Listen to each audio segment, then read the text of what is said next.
가슴마다 가득가득합니다. 어서 정신 차리세요. 우리 조국 대한민국을 지켜내야 됩니다. 시간이 없습니다. 민심 파탄, 경제 파탄, 안보 파탄, 교육 파탄, 정치 파탄, 문화 파탄, 사회 파탄. 당의 유익이 아니라 이제는 참으로 대한민국과 국민을 위하는 방향으로 전환하고 일하십시오. 두 번째 시작하겠습니다. 미래를 정말 믿고 맡겨도 되는 겁니까? 내는 아직 모르겠습니다. 한이 쌓여가고 있습니다. 지금 대한민국 국민들 가슴에 한이 쌓여가고 있습니다. 국가의 미래, 국민의 안녕에는 국민들이 더 걱정을 하고 있습니다. 당의 유익이 아닌 참으로 이 나라 대한민국과 건강한 개인 가정을 위하여 일해주길 바랍니다. 마지막으로 기도는 주님이 듣기 원하시는 회개의 기도로 시작해야 됩니다. 독생자 예수님의 십자가 그 희생과 뜻을 알고 실천해야 됩니다. 자유대한민국 모든 영역에 특히 우리 자녀들의 교육을 바로 세워야 됩니다. 유권자들의 마음은 그렇게 움직입니다. 통일은 자유대한민국, 반드시 예수한국 복음 통일입니다. 일평생 살다가 각자가 죽음을 맞이할 때 하나님 앞에 서는 두려움과 후회가 없는 인생이 되어야 합니다. 당장은 미약하나 이 나라와 모든 민족, 모든 가정, 한국교회를 더욱 든든히 하고 아름답게 세우는 국회가 되어야 합니다. 한국교회를 축복합니다. 한국교회 화이팅! 이 안에 아주 민감하신 분들은 알 겁니다. 정당 이름이 들어가 있습니다. 자, 오늘 우리 정광훈 목사님께서 어제 인터뷰한 내용을 제가 잠깐 보고 올라왔는데요. 목사님이 지금 두 번째 마비가 오셨다고 인터뷰 하시는 걸 들었습니다. 고영일 대표님께서요. 제가 이 얘기를 할까 말까 정말 고민 많이 했습니다. 그리고 사실 오늘 정말 오기 힘들고 또 사실 오기 싫은 자리였습니다. 진짜 해야 될 말을 하고 가야 되는 걸 알기 때문입니다. 그렇지만 제가 하나님께 책망받기 싫기 때문에 말하고 내려가겠습니다. 거짓말하면 안 되죠.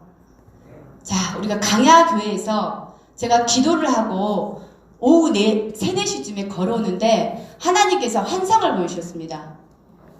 그것은 뭐였냐면 길거리에 사람이 한두 명이고 가게들마다 가게들마다 물건 위에 먼지가 수북하게 쌓여 있었습니다. 그리고 가게들이 모두 문을 닫았습니다. 사람이 없습니다. 그 환상을 제가 4번 봤습니다. 그래서 그때는 하나님 이게 뭔가요? 우리나라가 왜 이래요? 그리고 옆에 같이 걸어가는 친정 언니한테 언니 뭐가 보이지 않아? 안 보이는데? 그렇게 그 환상을 제가 4번을 봤습니다. 강화교회 기도할 때요. 그리고 저는 어떤 기도 응답을 받으면 남편과 제일 먼저 나눕니다. 제가 이 얘기를 하고 싶어서 올라온 겁니다. 설거지를 하다가 우리가 지금 24시간 집중돼 있죠. 하나님께. 저희 아이들 4명도 금식을 시켰습니다. 정광훈 목사님 석방을 위해서요. 4월 1일 날 결과가 나올 때까지 금식하자 했더니 우리 애들이 오후 1~2시가 되니까 죽으려고 그러더라고요. 딸기 1개만 먹으면 안 돼? 너무너무 힘들어하는 거예요. 애들 금식을 안 해봤기 때문에. 온전 금식이라는 걸 애들이 안 해봤기 때문에 너무너무 힘들어했습니다. 그런데 제가 그 금식을 시킨 이유가 있었습니다. 설거지를 하는데 하나님께서 저에게 이렇게 말씀하셨습니다. 에스겔서 33장 말씀과 스바냐 말씀을 읽어보시기 바랍니다. 그리고 시간이 되시면 요한계시록 20장을 읽어보시기 바랍니다. 하나님께서 제가 그대로 전하겠습니다. 내 종의 핏값을 너희들에게서 찾겠다라고 하셨습니다. 전 그 말씀을 듣고 주저앉아 버렸습니다. 그래서 우리 남편한테 당신이 혹시 정광훈 목사님에 대해서 안 좋은 마음을 품었거나 그런 마음이 있다면 회개하라고 했습니다. 그리고 그 말씀은 한국교회 목사님들을 향해서 성도들을 향해서 주신 말씀입니다. 내 종의 핏값을 너희들에게서 찾겠다. 내 종은 모든 것을 다 하였느니라. 내게 줄 수 있는 전부를 다 주었느니라. 내 종은 내게 할 수 있는 전부를 다 주었노라. 그러나 내 종의 핏값은 너희들에게서 찾겠다라고 하셨습니다.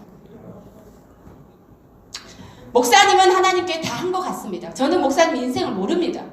저 인제 만났기 때문에 아무것도 모릅니다. 그러나 그분은 하나님께 드릴 수 있는 전부를 다 드렸다 했습니다. 그러나 그 핏값을 너희들에게 찾겠다는 것은 뭡니까? 남아있는 내 자녀들과 한국교회 목사님들, 성도님들이 이것을 감당해야 된다는 것입니다. 마지막 은혜의 기회를 놓치고 땅을 치고 후회하는 일이 없도록 한국교회 목사님들에게 말씀드리고 내려갑니다. 감사합니다.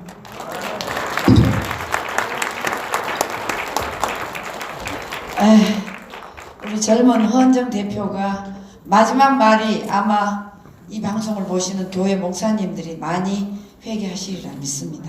자, 다음은 우리 송혜정 대표님이 여러분 4.3 제주 사건에서 문재인 이분이 하신 말씀을 우리가 이제 고발을 하기로 했습니다. 그래서 송혜정 대표님을 모시고 그 얘기를 들어보기로 하겠습니다.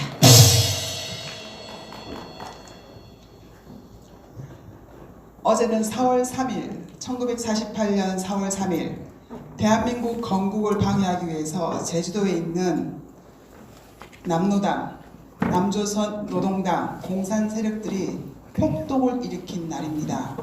그런데 지금 이 정부는 그것을 폭동이라고 하지 않고 공권력이 행한 민간을 향한 대량 학살로 왜곡시키고 있습니다. 어제 문재인 대통령이 그 추념사와 그리고 그것에 대해서 이야기하는 것을 듣고 사실은 오늘 제가 여기에 계획된 자리가 아니었습니다. 근데 오늘 아침에 급히 우리 주옥선 대표님께 전화를 했습니다. 이건 도저히 국민들에게 알리지 않고는 안 되겠다. 네. 이 거짓말을 알리지 않고는 안 되겠다. 그래서 제가 나왔는데요. 어떻게 말씀하셨는지, 어떻게 왜곡하고 있는지, 어떻게 우리들을 세뇌시키고 있는지 여러분들에게 문재인을 고발하려고 합니다. 지금 교육부는 한국사 교과서를 문재인 홍보물로 만들어서 우리 자녀들을 세뇌를 시키고 있습니다. 문재인은 2017년 대통령으로 취임 후 두 번째 업무 지시로 국정교과서를 폐지하라고 하였습니다. 제주도 교육청은 4.3 지필 기준을 교육부에 제출했습니다. 그리고 올해부터 쓰이는 8종의 고등학교 한국사 교과서에 제주도 4.3 폭동이라는 말을 없애고 사실을 왜곡했습니다. 교과서에는 이렇게 쓰여져 있습니다. 제주 4.3 사건, 제주의 아픔을 어떻게 치유할 것인가? 제주 4.3 사건과 같은 비극은 왜 일어났을까? 이런 식으로 주제문을 달아놓고 순이삼촌, 지질 등과 같은 영화를 제시를 하면서 이 영화들은요 민간인의 희생에만 초점을 두어서 아주 감성적으로 만든 영화입니다. 이런 영화를 들어서 4.3 폭동을 왜곡시키고 있습니다. 금성출판사에 나온 한국사 교과서는 이렇게 서술하고 있습니다. 2003년 당시 노무현 대통령이 국가 권력에 의한 대규모 희생을 국가 원수 자격으로 처음으로 인정했다고 서술하고 있습니다. 여러분, 우리는 반드시 알아야 됩니다. 제주도 4.3 폭동은요, 공산 세력, 남노당, 즉 남조선 노동당, 공산 세력이 국을 방해하기 위해서 일으켰던 무장 폭동이었습니다. 맞습니다. 물론 그 폭동을 진압하는 가운데 민간인의 많은 희생이 있었던 건 사실입니다. 그러나 이것이 국가 권력에 의한 대규모 민간인 학살은 아니라는 것입니다. 문재인은 한국사 교과서를 자신의 홍보물로 사용하고 있음을 스스로 시인했습니다. 저는 사실은 이 말에 굉장히 분노를 했습니다. 문재인은 이렇게 말했습니다. 어제 한 말입니다. 제주 4.3 사건 진상조사 보고서를 언급하면서 그는 올해 시행되는 고등학교 한국사 교과서에 4.3에 대한 기술이 많아지고 상세해졌으며 4.3이 국가 공권력에 의한 민간인 희생임을 명시했다고 말하고 있습니다. 이렇게 문재인이 국정교과서를 폐지하라고 지시를 내리고 제주도 교육청에서 4.3에 대한 지필 기준을 정해서 교육청에 보내고 교육부는 8종 한국사 교과서에 4.3 제주도 폭동이란 말을 없애고 사건으로 왜곡하면서 공권력이 민간을 학살한 사건으로 왜곡하면서 그 교과서를 다시 문재인이 인용을 하면서 교과서가 이래서 중요한 겁니다. 교과서에 나오면 그게 사실이고 맞는 말인 것처럼 다 국민들이 알아듣는다는 겁니다. 그래서 제가 매일 이 정부는 거짓말장이라고 말을 하는 겁니다. 문재인은 올해 배울 한국사 교과서에 촛불 난동을 미화를 하고 자신과 김정은의 사진을 대문짝만하게 실어놓고 아무런 성과도 없는 남북 회담을 미화하는 등 교과서를 자신 개인 홍보 팜플렛으로 만들어버리고 말았습니다. 그것도 역사 교과서를 말입니다. 지난해 6월 현충일에는 김원봉을 언급했습니다. 김원봉이 누굽니까? 6.25 남침 3대 전범 중에 하나가 김원봉이 아닙니까? 그런데 국군의 뿌리라고 언급을 해놨더니 이 교과서들이 말인데 미쳤습니다. 8종 교과서에 올해부터요 모두 김원봉이를 대서특별하듯이 다 실었습니다. 그리고 어떻게 실었느냐? 김원봉을 독립투사로 미화시켜서 올려놓고 비운의 사나이로 이렇게 여고생의 감성을 자극하게 글을 써내고 있습니다. 그런데 남북 6.25 남침의 전범이란 말은 절대로 하지 않습니다. 만약에 여러분 제주도 4.3 폭동이 공산 세력에 의한 그 4.3 폭동이 진압되지 않았다면 어떤 결과가 일어났을까요? 제주도는 공산당이 점령했을 것입니다. 그리고 대한민국은 공산화되었을 것입니다. 그러면 지금 우리는 어떻게 되었을까요? 우리가 지금 누리는 이 자유를 누릴 수 있었을까요? 제주도 4.3 폭동은 우리가 누리는 이 자유 대한민국을 건국하는데 정말로 중요한 그러한 사건이었습니다.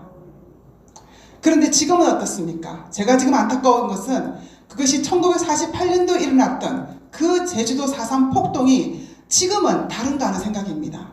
지금도 주사파 공산 세력이 정권을 잡고 있습니다. 이렇게 교과서를 왜곡하고 아이들을 세뇌시키고 이러면서 모든 사실을 왜곡하고 있고 거짓말을 해대고 있는데도 국민들은 깨닫지 못하고 있습니다. 만약에 이 주사파 정권이 계속 정권을 잡는다면 우리는 지금까지 누려왔던 자유를 박탈당할 것입니다. 그리고 우리가 누려왔던 이 자유를 우리 후손들에게는 전해주지 못할 것입니다. 우리가 자유를 박탈당하면 제일 먼저 종교의 자유를 박탈당할 것입니다. 국민 여러분께 부탁드립니다. 마음을 찢는 심정으로 부탁드립니다. 이 주사파 정권 문재인을 국민 여러분의 표로 반드시 심판하여 주십시오. 이렇게 교육 폭행으로 우리 자녀들을 문재인 홍위병으로 양성시키고 학교를 문재인 홍위병 양성소로 만들고 있는 한국사 교과서를 문재인 홍위병 양성 교과서로 만들고 있는 이 문재인 정권을 국민 여러분 4월 15일 표로 반드시 심판해 주십시오. 구호외치겠습니다. 문재인 홍보물로 전략한 역사교과서 당장 폐기하라. 교육 폭행 당장 중단하라. 감사합니다.